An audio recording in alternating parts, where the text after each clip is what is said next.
लोकसभा चुनाव खत्म हो चुका है। भोजपुरी के सुपरस्टार खेसारी लाल यादव चुनाव प्रचार के बाद अब अपने फिल्म की दुनिया में आ गए हैं और फिल्म के प्रमोशन के लिए पटना पहुंचे हैं। खेसारी जी, चुनाव प्रचार आपने धुआंधार किया, पवन सिंह के लिए किया, क्या लगा? सबसे पहले बिहार तक के देखने वाले जितने भी श्रोता हैं सबको दिल से प्रणाम। और मैं चुनाव प्रचार वो एक था कर दिया, जो मेरे अपने होते हैं उनके लिए जाता हूँ और उनके लिए जो मेरे से हो सकता है मैं कोशिश करता हूँ। और जहाँ तक पवन भैया की बात है तो वो मेरे बड़े भाई थे, हैं, रहेंगे और उनको जहाँ मेरी ज़रूरत होगी मैं आजीवन हमेशा खड़ा हूँ उनके लिए। चाहे वो दिनेश भैया हो, रवि भैया हो, मनोज भैया हो, पवन भैया हो, चाहे भोजपुरी से जो भी कलाकार जिनको देखकर हम लोग बड़े हुए हैं, तो उनके लिए कुछ करना होता है। तो अगर मेरी ज़रूरत है तो कोई अगर आपको अपने ज़रूरत में ला रहा है तो यही मेरे लिए बहुत सौभाग्य की बात है कि कोई मुझे अपनी ज़रूरत में खड़ा कर रहा है। तो ये मेरे लिए सौभाग्य है। जीतना हारना अलग विषय है। उन्होंने कोशिश की, अगली बार जो कोशिश होगी शायद उसमें ज़रूर विजयी होंगे वो। पवन सिंह के हारने से दुखी है या मनोज तिवारी के जीतने से खुश हैं आप? ना हम उनके हारने से दुखी हैं और ना ही उनके जीतने से खुश हैं।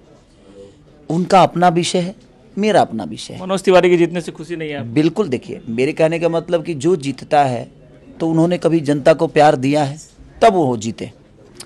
हमें दोनों की अच्छाई के लिए हम खुश रहते हैं। वो सुरक्षित हैं, वो किस पद पे है वो मेरे लिए विषय नहीं होता। मेरे लिए विषय ये होता है कि मनोज भैया स्वस्थ है, जनता का सेवा कर रहे हैं, ये मेरे लिए बहुत विषय है। पवन भैया स्वस्थ हैं, जनता का प्यार पा रहे हैं, ये मेरे लिए बहुत बड़ा विषय है। तो मैं हमेशा उनके अच्छे स्वास्थ्य के लिए शुभकामना देता हूं और हमेशा प्रे करते रहता हूं भगवान से कि भगवान हमारे सारे भाइयों को बेहतर बना के रखिए ताकि हम कहीं भी रहें तो एक दुनिया का सेवा करें। जो परिणाम आया उसको कैसे देखते हैं आप? बस परिणाम, देखिए मैं क्या बोला कि परिणाम से हमें कोई लेना देना नहीं होता है। हमें लेना देना है बिहार के विकास से, यूपी के विकास से, हमारे भोजपुरी के विकास से। ये कौन करता है ये मायने रखता है, कौन क्या बनता है ये मायने नहीं रखता है। आप तो बन गए, लेकिन आपने जिन्होंने आपको चुना उनको क्या बनाए, ये बहुत बड़ा विषय है।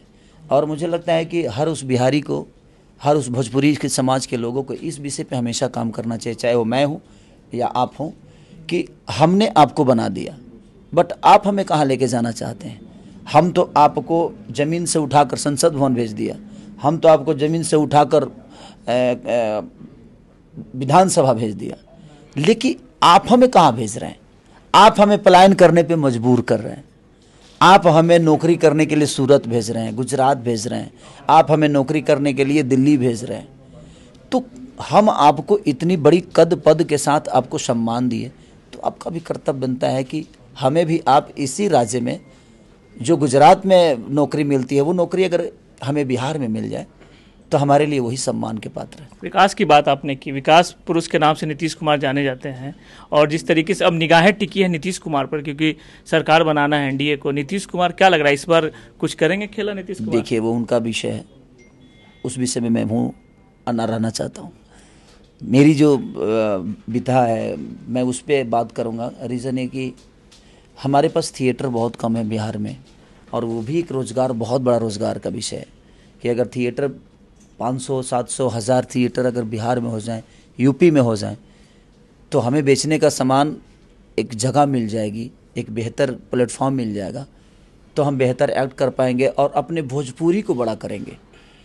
मान के चले कि हमारे नीतीश जी हों चाहे तेजस्वी जी हों, ये लोग तो बिहार को रोज़गार दे सकते हैं, बिहार की उन्नति के लिए काम कर सकते हैं। मौका है विशेष राज्य का दर्जा मांगने का? बिल्कुल मौका है, बिल्कुल मांगना चाहिए उनको और दिलवाना भी चाहिए।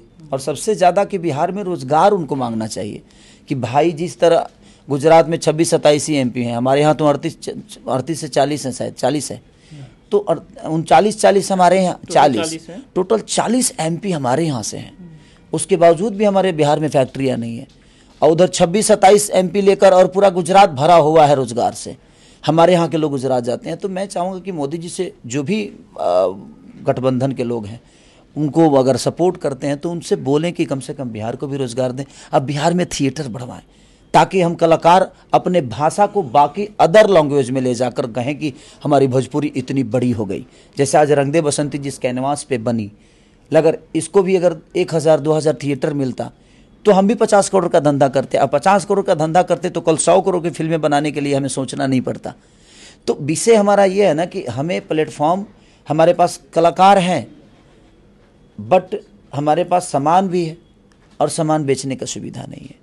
तो हम सामान घर में बेचकर क्या करेंगे, 2-4 जगह पे बेच के क्या करेंगे। तो विषय हमारा सबसे बड़ा है कि मैं राज्य सरकार से और केंद्र सरकार दोनों से अपील करूंगा कि प्लीज़ आप थोड़ा सा हमारे भोजपुरी के थिएटरों को बढ़ाने की कोशिश करिए। कम से कम 1000 थिएटर बिहार और यूपी मिला के अगर इतना हो जाता है तो हम उतना में अपने आप को बहुत बड़ा साबित कर सकते हैं। चलिए बात आपकी फिल्म की कर लेते हैं। किस फिल्म के प्रमोशन के लिए आए हैं? क्या रंग दे कहानी बसंती। रंग दे बसंती एक देश के ऊपर कहानी है और एक परिवार के ऊपर कि एक फौजी का परिवार कैसे सर्वाइव करता है और कैसे प्रॉब्लम को फेस करता है। एक फौजी कैसे प्रॉब्लम को फेस करता है, उसके बावजूद भी उसका परिवार गर्व से सीना ऊंचा करके खड़ा रहता है।